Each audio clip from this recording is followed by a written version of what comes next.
ఇక ధనుస్సు రాశి వారి యొక్క ఫలితాలు అయితే ఈ వారంలో మీ గ్రహస్థితి చూసుకున్నట్లయితే కనుక అనుకూలమైనటువంటి ఫలితాలు కొంచెం ఎక్కువగా కనపడుతూ ఉన్నాయి. గోచారం చూసుకున్నా ఎలా చూసుకున్నా కూడా. అయితే ఈ కారణంగా ఏంటంటే కనుక ఏదైనా మీరు పెట్టుబడులు పెట్టేటప్పుడు కానీ, వాహనాలు కొనేటప్పుడు కానీ, యంత్ర పరికరాలు కొనేటప్పుడు కానీ, వివాహానికి సంబంధించిన విషయాల్లో కానీ చాలా అనుకూలమైన వాతావరణం కనపడుతోంది. చేసే పని యందు శ్రద్ధ, ఆసక్తి బాగా పెరుగుతాయి. అన్ని పనులు కూడా మీకు చాలా తొందరగా కలిసి వస్తాయి అని చెప్పచ్చు. అయితే అనవసరమైన వ్యక్తులతో వివాదాలు కానీ, కోపతాపాలు కానీ, గొడవలు కానీ పెట్టుకోవడం మాత్రం అస్సలు మంచిది కాదు.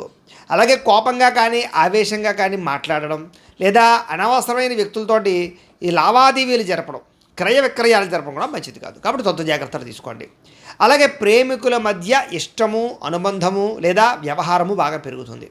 లేదా ప్రేమ వ్యవహారాలు అనుకూలిస్తాయి. వివాహం కోసం చేసే ప్రయత్నాలు చాలా అనుకూలంగానే కనపడుతున్నాయి ప్రేమికులందరికీ కూడా.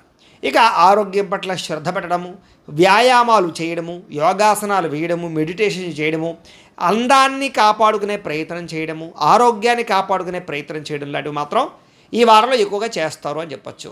అయితే మీరు బాగా శ్రమ పడతారు, కానీ అనుకున్నంత ఫలితం దక్కక చాలా మానసిక అశాంతికి గురవుతారని చెప్పచ్చు. అయితే కొత్త కొత్త కార్యక్రమాలకి శ్రీకారం చుడతారు. మీరు గతంలో చేసినటువంటి మంచి పనులు కానీ, సహకార గుణాలు కానీ, వాటి వల్ల మీకు ప్రస్తుతం ఖచ్చితంగా లబ్ధి కనపడుతుందని చెప్పచ్చు. అయితే ఎవరైతే మిమ్మల్ని విమర్శించారో, మిమ్మల్ని పాడు చేద్దాం అనుకుంటున్నారో వాళ్ళందరికీ సరైన గుణపాఠాన్ని ఖచ్చితంగా ఈ వారంలో చెప్పగలుగుతారు.